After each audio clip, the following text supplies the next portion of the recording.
রাত তখন 2:45। কুর্মিটোলা গল্ফ কোর্সের পাশের রাস্তাটা যেন আজ অন্যদিনের চেয়ে বেশি শুনশান। রাস্তার দুপাশের বিশাল গাছগুলো সোডিয়াম বাতির হলুদ আলোয় অদ্ভুত সব লম্বা ছায়া তৈরি করছে। আসিফ তার গাড়িটা নিয়ে বনানীর দিকে ফিরছিল।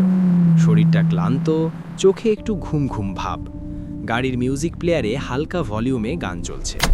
হঠাৎ করে হেডলাইটের আলোয় সে দেখল বেশ খানিকটা সামনে রাস্তার মাঝখানে কেউ একজন দাঁড়িয়ে আছে। আসিফ হার্ট ব্রেক কষল। টায়ার ঘষার বিকট শব্দে রাতের নিস্তব্ধতা খান খান হয়ে গেল।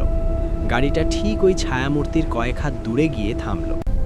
আসিফ দেখল একজন নারী, পরনে ধবধবে সাদা একটা শাড়ি, যেটা এই অন্ধকারেও অদ্ভুতভাবে জ্বলজ্বল করছে।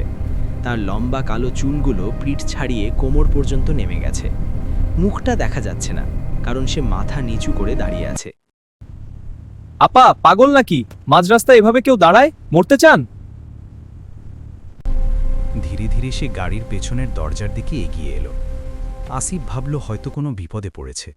সে আনমনেই সেন্ট্রাল লকটা খুলে দিল। পেছনের দরজা খোলার শব্দ হলো। সিটটা একটু দেবে গেল, আর সাথে সাথে একটা উৎকট পচা ভ্যাপসা গন্ধ আসিফের নাকে এলো, যেন অনেক পুরনো কোনো বন্ধ ঘরের গন্ধ। আসিফ নার্ভাস হয়ে আয়নার রিয়ার ভিউ মিরর দিয়ে পেছনের দিকে তাকালো, কিন্তু আয়নায় পেছনের সিটটা একদম খালি। আসিফের গায়ের লোম খাড়া হয়ে গেল। সে ঝট করে ঘাড় ঘুরিয়ে পেছনে তাকালো।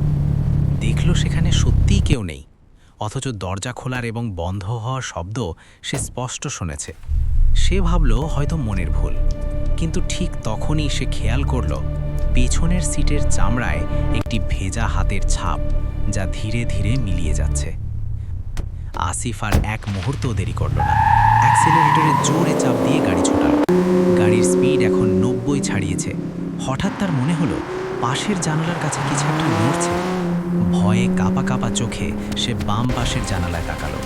দেখল সেই সাদা শাড়ি পরা নারীটি ঠিক তার জানালার কাঁচের ওপাশে।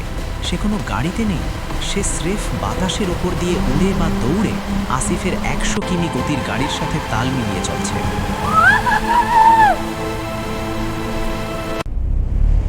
তার মুখটা এবার দেখা যাচ্ছে।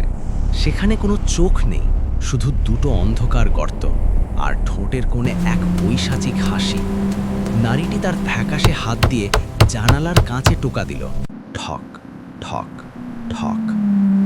আসিফ জ্ঞান হারানোর ঠিক আগ মুহূর্তে দেখল সামনের রাস্তাটা হঠাৎ করেই শেষ হয়ে যাচ্ছে, যেন সে এক গভীর খাদে পড়ে যাচ্ছে। চিৎকার দিয়ে সে ব্রেক ধরল। পরদিন সকালে পুলিশ গাড়িটি উদ্ধার করে রাস্তার পাশের আইল্যান্ডের ওপর থেকে। আসিফ বেঁচে ছিল, কিন্তু তার স্মৃতি ছিল ঝাপসা। শুধু একটি কথা সে বারবার বিড়বিড় করছিল। ওর শাড়িটা অনেক সাদা ছিল, কিন্তু হাত দুটো ছিল বরফের মতো ঠান্ডা।